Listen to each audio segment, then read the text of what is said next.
Welcome to our regularly scheduled meeting of the Council of Thames Centre, located in the council chambers of the municipality, 4305 Hamilton Road in the village of Dorchester. The date is Monday, February the 13th, and I'd like to call this meeting to order at 5 p.m.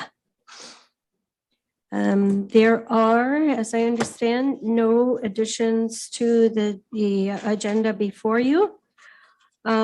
So at this time, I'd like to ask if there's any disclosure of pecuniary interest. Seeing none, that's good. So we're going to move on to Mr. Mascarin for his presentation, if we could, please. Oh, good evening, Madam Mayor, members of council. Thank you for having me back again. Just a little while ago, we saw each other, so it was terrific to be back tonight. What you have on the agenda are, excuse me, are a new code of conduct for members of council and for the local boards of the municipality, together with a complaint protocol, which is really the process for handling complaints, which is an appendix to the code of conduct, as well as a council staff relation policy, which is a mandatory policy that all municipalities must have under Section 270 of the Municipal Act. When we were discussing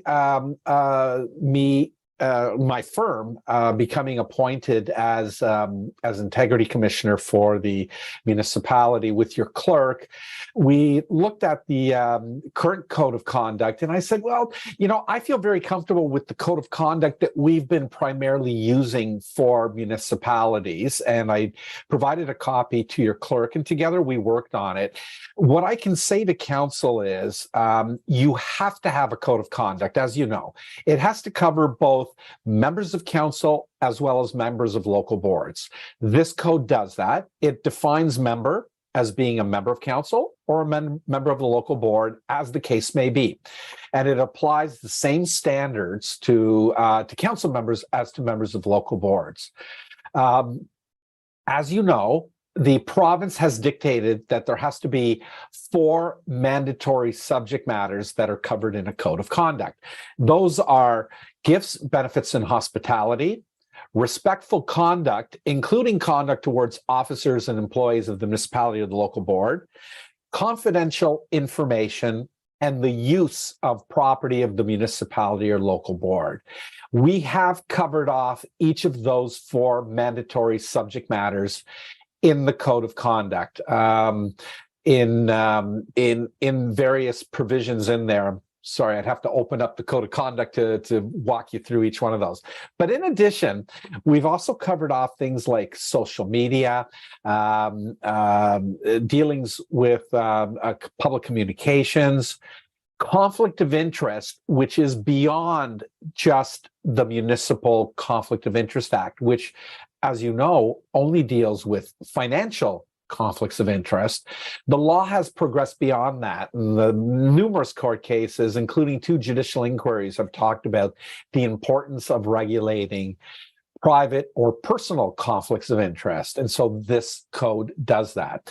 There's a statement right at the front that sets out general principles that help with the should aid with the assistance the interpretation and application of the code of conduct. It talks about various policies from time to time being enacted by council, being applicable, and the breach of those policies could create a breach of the code of conduct, because if council puts in place policies that are supposed to apply to members of council or members of local boards, then it's proper that their breach might create a possible contravention of the code of conduct. So we've got that covered. The code also covers discrimination and harassment.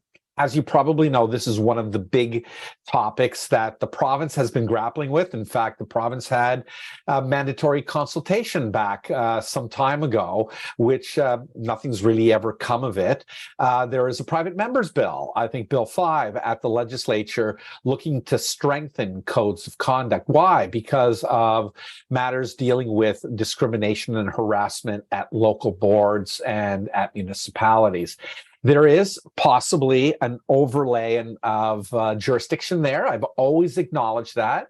As you know, any member of staff, any member of your employees may file a complaint both under the Occupational Health and Safety Act, but also under the Code of Conduct, because that is ethical at its very root and base.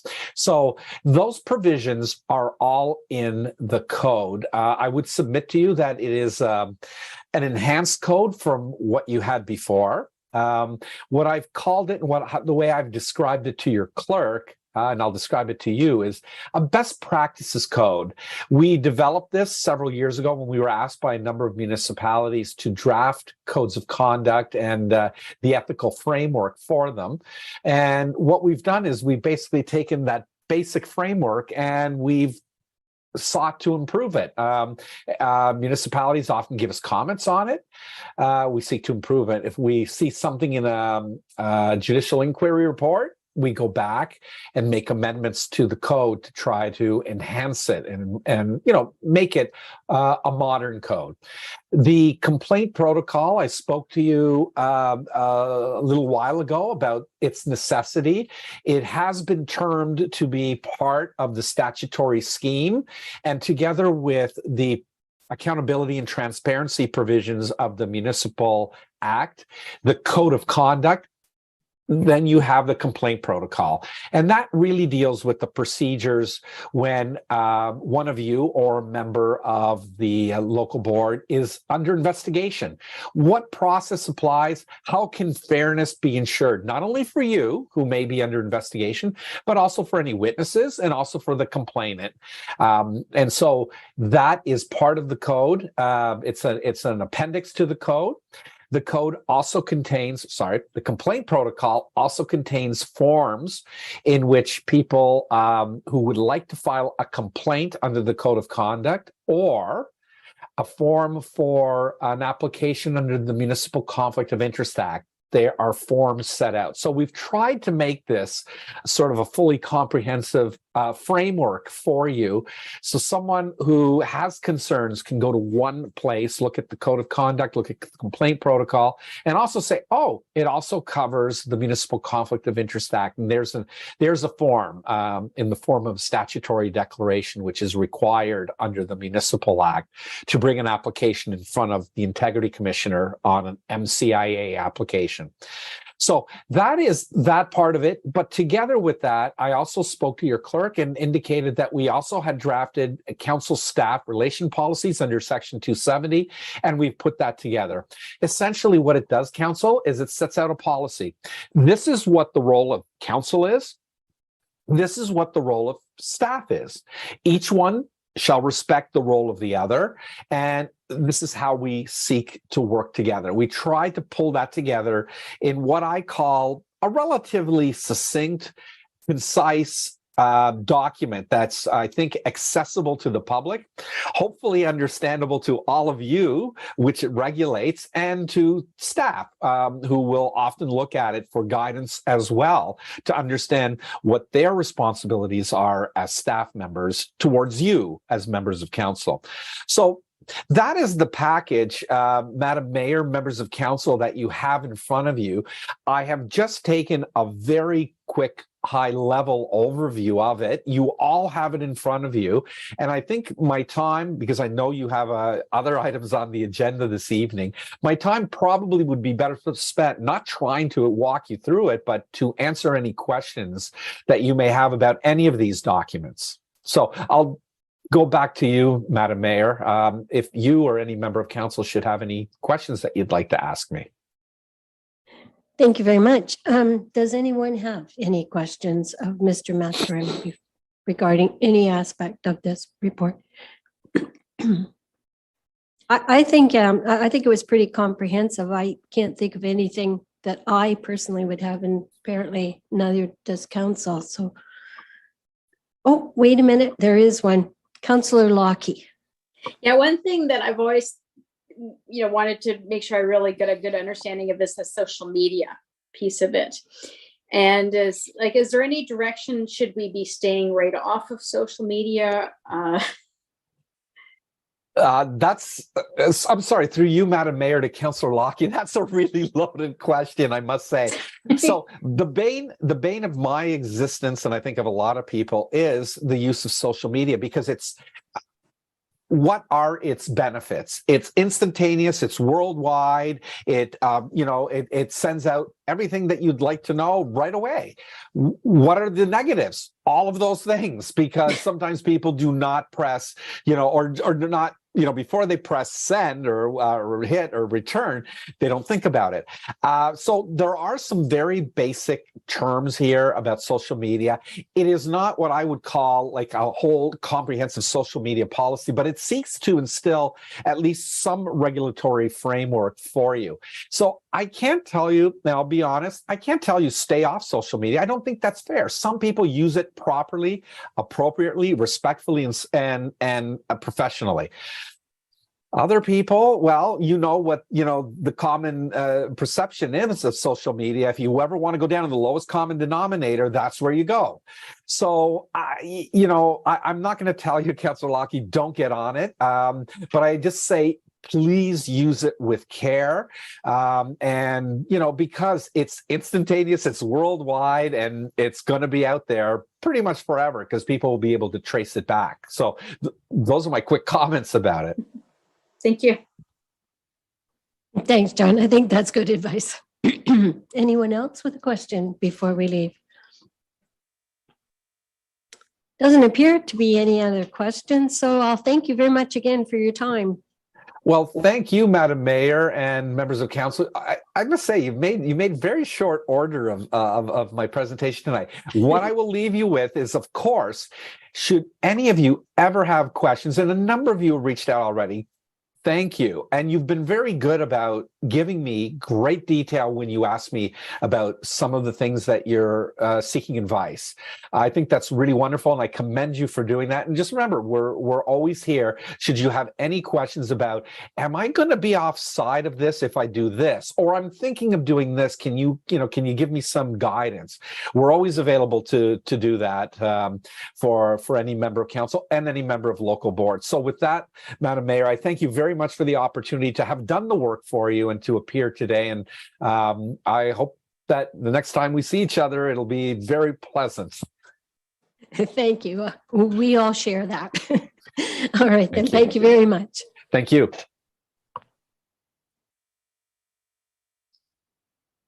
Okay, then at this point, we will move on to the consent agenda. Items listed under the consent agenda are considered routine and may require discussion, but no action on the part of council. Consent items are received for information in one motion. Council members may request that one or more item be removed for further action. Nothing is being pulled from this? No. Okay, then. We have a motion before us then that the minutes of the regular meeting of council held on January the 30th and special meeting held on February the 6th, 2023 be approved as circulated, and that consent items, agenda items 6.3 be approved as recommended, and that consent agenda items 6.4 through 6.7 be received as information. May I have a motion? Deputy Mayor Smybert, and seconded by Councillor Crockett. All in favor? Any opposed? None. Motion carried. So we'll go on then to the reports of departments.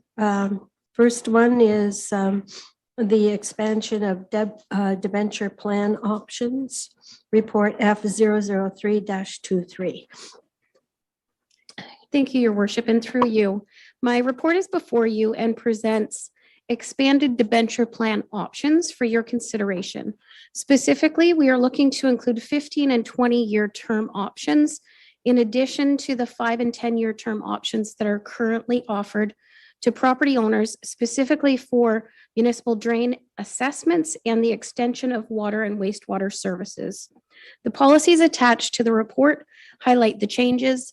In my review today, I discovered an omission of a change that's occurring in section 6.1 on the top of page 9 of the expansion of municipal services policy, which currently states 5-year and 10-year annual debenture billing amount. It should also now include 15-year and 20-year, as well as it states 5-year and 10-year interest rates, and should also include 15-year and 20-year interest rates. I respectfully request that the words "as amended" be added to the third part of the resolution before council after the word "policy" to capture this omission. And I'd be happy at this time to answer any questions that you may have in regards to this policy.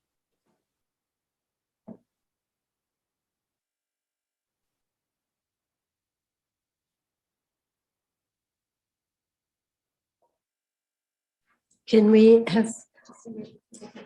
Okay. All right. Okay.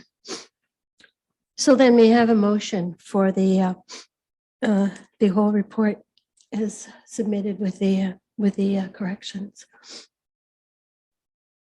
Councillor Smybert and seconded by nobody. Councillor Crockett. All in favor? Okay, motion is carried. Thank you. All right, we will move on then to F004-23, Development Charge Interest Policy Update. Thank you, Your Worship, and through you, my report is before you and presents an update to the development charge interest policy, which is required as the result of Bill 23 changes to the Development Charges Act, specifically in regards to the maximum interest rate that can be charged in the instance of DC freezes or DC deferrals. The policy attached to the report includes highlighted changes as the result of this legislation, and we'd be happy to answer any questions that you have at this time. All right, are there any questions after reviewing the report? Councillor Crockett.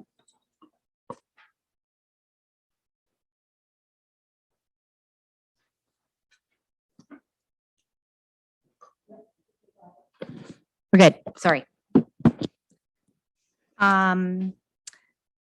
Through you, Mayor McMillan, to Ms. Grogan, I just wanted to ensure that these changes, was there any major implications to the budget that we already pre-approved? If so, can you just at a high level answer that? Yes, absolutely. Through you, Your Worship, in response to Councillor Crockett's question, at this point in time, we haven't had any situations where we've been required to actually freeze those DC rates or offer deferral of DC. So it's a situation where it's very difficult to predict what the implications will be. Our current policy allowed us to keep installment payments and deferrals in line so that we were completely equal to what our current DC rates would be. And the passing of Bill 23 limits what we can charge. So there will be implications. It's just impossible at this point in time to determine what that lost revenue will amount to. Thank you. Any other questions? Okay, at this point then, may I have someone to move the motion? Councillor Crockett, seconded by Councillor Lockie. All in favor? Motion carried. All right, moving on to the Outdoor Recreation Complex ORC Security Report CS 003-23. Mr. McDonald. Good afternoon. Thank you. Through you, your worship. So this report is requesting in the 2022 capital budget, we had $15,000 included for video security surveillance at the outdoor rec complex. Unable to find suitable internet service last year, we carried that project over to the 2023 budget under the prior year capital projects continuing into 2023 section. Since then, we have determined with the help from experts in the area that there is not sufficient internet service available in that part of our municipality to support a live circuit security monitoring system. As a result, the best security alternative is to install chain link fencing, which will restrict vehicular access to all sports fields at the ORC. And I'm happy to answer any questions you might have on this. Are there any questions then of Mr. McDonald? I think it's pretty straightforward anyway. Okay, thank you.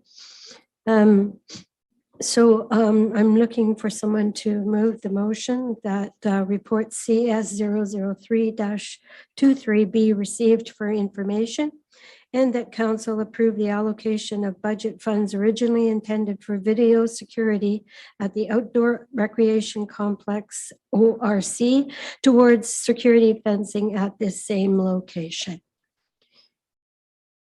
Chantel, Councillor Crockett, and seconded by Deputy Mayor Smybert. All in favor? And none opposed? Motion is carried. And then I guess back to you, Mr. McDonald, regarding CS 004-23 Royal Field use of funds. Through you, your worship.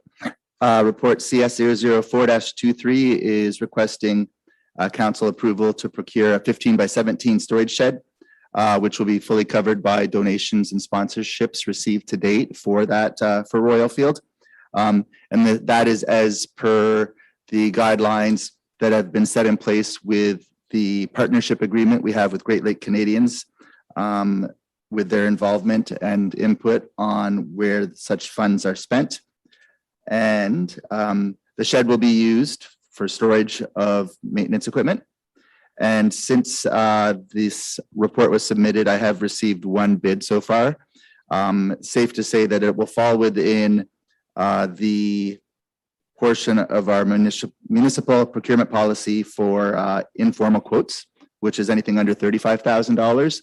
And just to give council an idea, because we only have one quote thus far, it's in the $15,000 range, so nowhere close to the limit for that line of purchasing.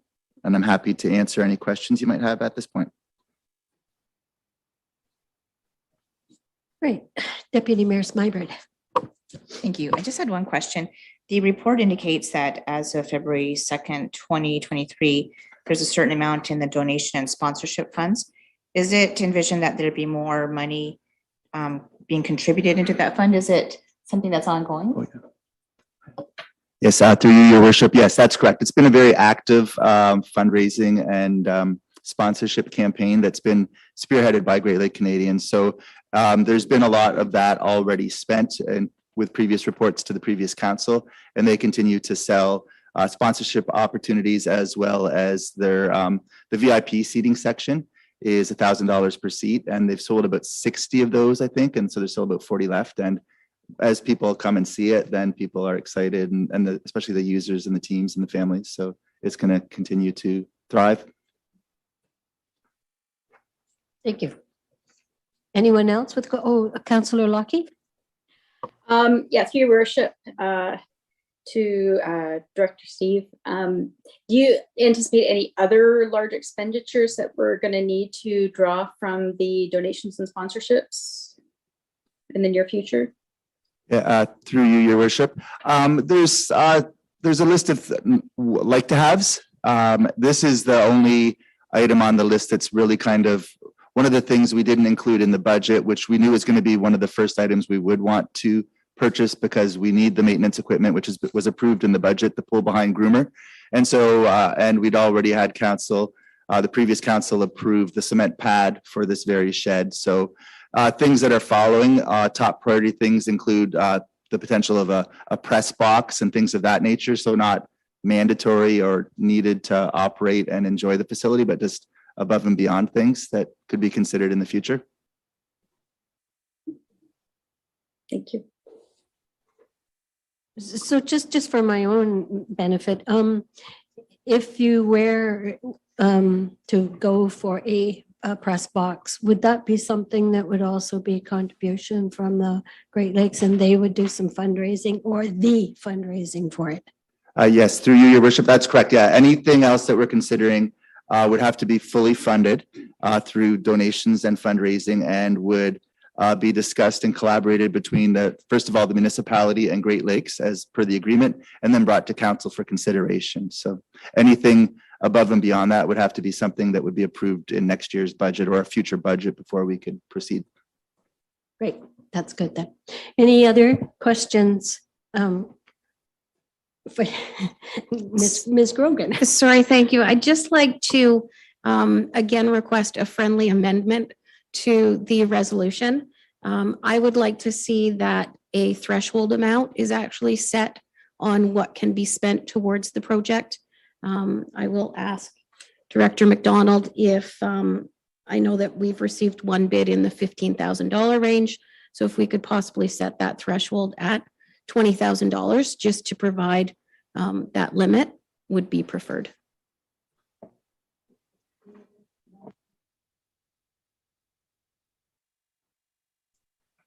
So in addition to that two-part motion, would the third part be and that a threshold amount of $20,000 be set? Is there any other wording you'd like to be included in that? No, that's great. Thank you. Then the friendly amended motion that we have on the table, as just read by our clerk. Do we have someone who would like to move the motion? Councillor Crockett, seconded by Councillor Lockie. All in favor? Okay, motion carried. Thank you. All right, we're moving on to item number 7.5, FCEAC 001-23 Next Steps Flight Exec Center Expansion Project.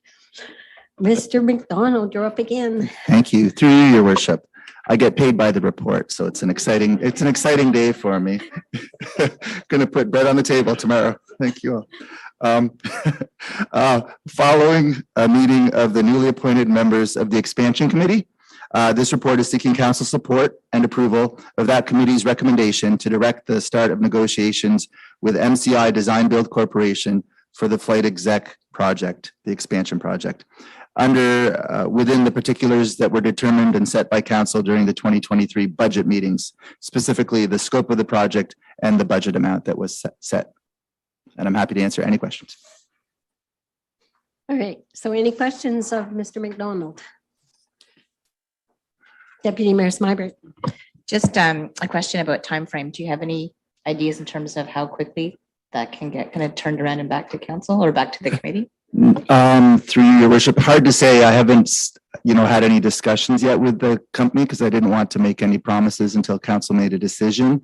So it would be my hopes looking at, so first of all, assuming that we're able to reach and agreed with something that seems favorable, that would then first come back to the expansion committee for their approval, support, recommendation, which I would then bring back to council. So looking at just the schedule of council meetings and knowing the next expansion committee meeting right now is set for, I believe, March 2nd, would make it too late to come to the March 6th council meeting. So whether we kind of sneak it on to Mark's second March meeting or the first April meeting would probably be the timeline we'd be looking to bring it back.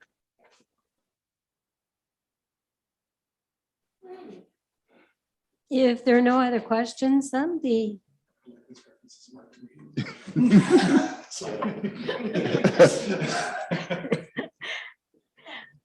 well, I thought it was Steve's meeting there for a minute. There you go.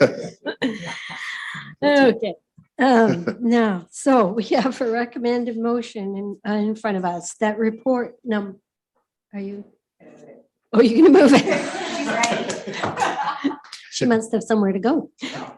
Anyway, okay, so we have a mover for the motion and a seconder, Councillor Crockett. All in favor? All right, motion carried. Thank you. Now, I have a very limited little report of activities. It's been a busy time in Thames Centre. Not only are we gearing up for the work to be done over the next 4 years, we're in the process of hiring a new CAO as Mr. Henry takes another step on his career path. I know all of council wish him well and much success going forward. Our budget process is behind us, and once again, our thanks to Ms. Grogan and her staff for making it a pretty seamless endeavor. We've pretty much completed the committee selection process for our various boards and committees, and we're about to begin the task of the expansion of the Flight Exec Center. Personally, I've attended 3 conferences since late January, with a note to self, don't ever do that again. Roma Library Super Conference in my role as member of the Library Advisory Board, and just last week, the Economic Development Conference in Toronto. Through my attendance, I took in a number of seminars, meetings with provincial ministers, and met a lot of people and learned a great deal. I'm looking forward to the work ahead. Thank you.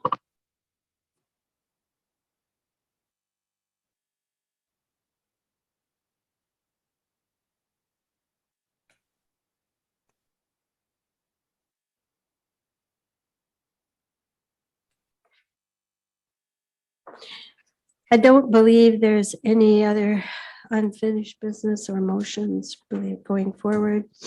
So we have a number of bylaws here with, do you want to read them in a pack? Is that what we're doing? Yeah. Okay. So item number 12, bylaws. We have recommended motion that bylaws 13-2023 through 17-2023 be adopted as presented.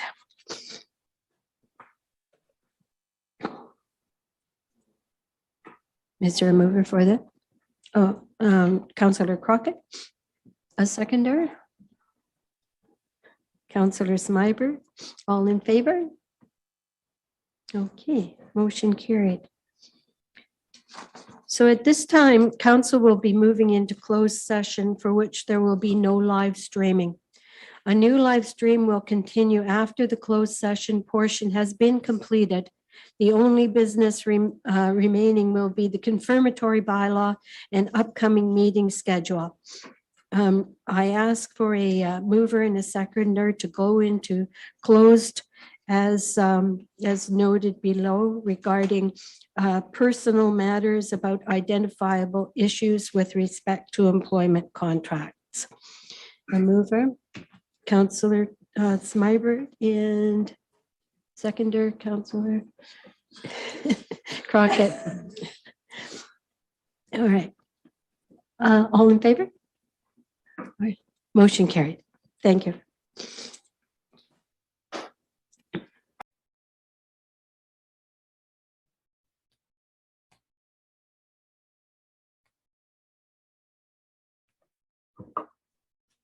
All right. During the closed session, council discussed personal matters regarding an employment contract, municipal staff, and provided direction to staff. We are now moving into section 2392-B of the Municipal Act. Oh, I'm sorry. Terribly sorry. Just go down, I'm sorry, we're just moving on now to the confirmatory bylaw. Sorry about that. Recommended motion. That bylaw 18-2023 being the confirmatory bylaw be adopted as present. 15.1 bylaw 18-203 being a confirmatory bylaw. Deputy Mayor Smyber, and seconded by Councillor Crockett, and all in favor? Okay, motion carried. The next meeting of the council will be on Monday, February the 27th, here at the council chambers at 5 p.m., followed by a second regular meeting on Monday, March the 6th, 2023 at 5 p.m. Okay, now at this point, may I have a mover to adjourn the meeting?